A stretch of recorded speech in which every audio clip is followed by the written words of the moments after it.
Scored a goal this weekend. Oh, yeah? Vinnie says, and I feel a weird fondness for his sudden shift in tone. That's so great. I tune out. I realize that it's unfathomable to me to be on either end of that kind of conversation, of that kind of relationship. I am not a father. I am not a daughter. I am not my father's daughter. I brush the ants off with my hands and go inside. I almost slam the door, but I find myself not wanting to make a bad impression on a girl on the other side of the country. My phone rings, but it takes me a minute to place the noise. The last time I heard that ringtone was when I picked it from the settings.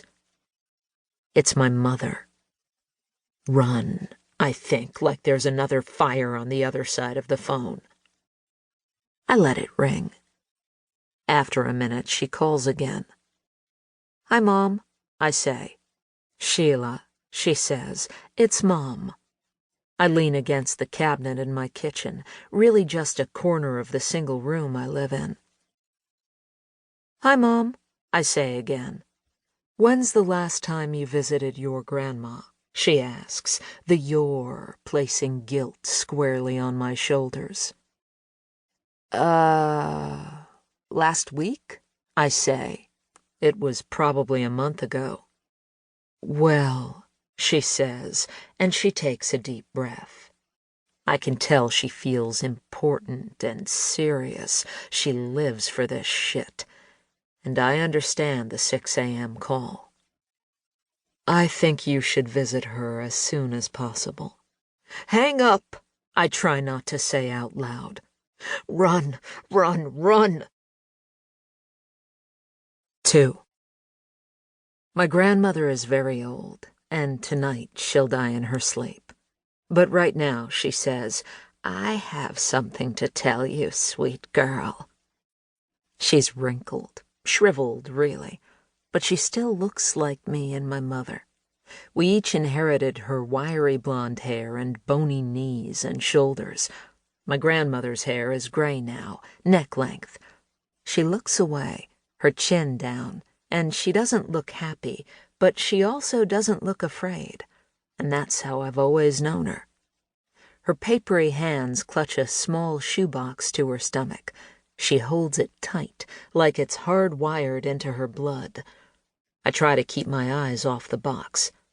It's a child's shoebox, and I know without question that the shoebox is 60 years old and once housed something of my mother's.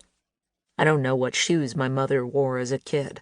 The shiny Mary Janes she forced on me when I was very small. Lace-ups. Miniature penny loafers. I doubt my mother was the type to scuff the toes or wear down the soles into rubbery shreds like me. History always repeats itself, my grandmother tells me. Or maybe she says, history never forgets. Or maybe that's just what she'd always say at Christmas, at the dining table, her forearms resting on the red poppy-covered tablecloth, whenever people were arguing about something pointless. We'd all laugh because we wanted her to be funny.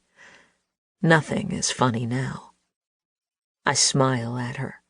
I'm something between vaguely uncomfortable and curious, and I shove my hands beneath my thighs so I have something to do besides grab the shoebox. I want to egg her on. Yeah? I ask. She's never been much of a talker, and neither have I. It's not uncommon for us to sit here in silence for the entirety of a visit. I both love this and feel like I'm failing her. She closes her eyes and nods her head once, twice, and then leans it back against the stack of pillows propping her up.